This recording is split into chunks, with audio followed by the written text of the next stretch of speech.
அர்ஜுனன் மிகப்பெரிய மனக்குழப்பத்திற்கு ஆளாகின்றான், மனச்சோர்விற்கு ஆளாகின்றான்.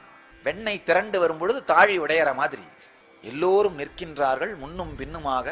அர்ஜுனன் மிகப்பெரிய மனக்குழப்பத்திற்கு ஆளாகின்றான். தன்னுடைய குழப்பத்தை அர்ஜுனன் விளக்குகின்றான்.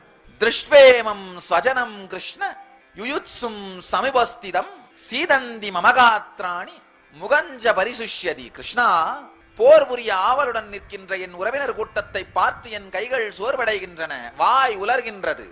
தன்னுடைய மன உளைச்சலை அர்ஜுனன் வர்ணிக்கின்றான். அதாவது பேனிக் அட்டாக் வந்தா, டிப்ரெஷன் அட்டாக் வந்தா என்னென்ன சிம்டம் உண்டுன்னு இன்னைக்கு மாடர்ன் டே சயின்ஸ் டிஸ்கிரைப் பண்ணுதோ அதை அப்படியே டிஸ்கிரைப் பண்றார்.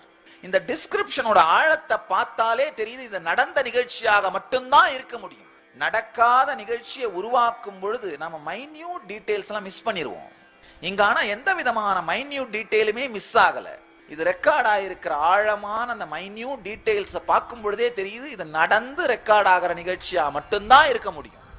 ஏன்னா எப்பேற்பட்ட கதாசிரியனாலும் கூட நடக்காத ஒரு விஷயத்தை மிக ஆழமா அப்படியே ரெக்கார்ட் பண்ணிட முடியாது. ஒண்ணு எக்ஸாஜரேஷன் இருக்கணும், இல்ல சில விடுபட்டு போயிருக்கணும். ஆனா எக்ஸாஜரேஷனும் இல்லாம விடுபட்டும் போகாம ரொம்ப ஆழமா தெளிவாக இதை ரெக்கார்ட் பண்றது, இதை ரெக்கார்ட் ஆயிருக்கிறத பார்த்தாலே இது சத்தியம் என்பதை நாம் மிக தெளிவாக உணர்ந்து கொள்ளலாம்.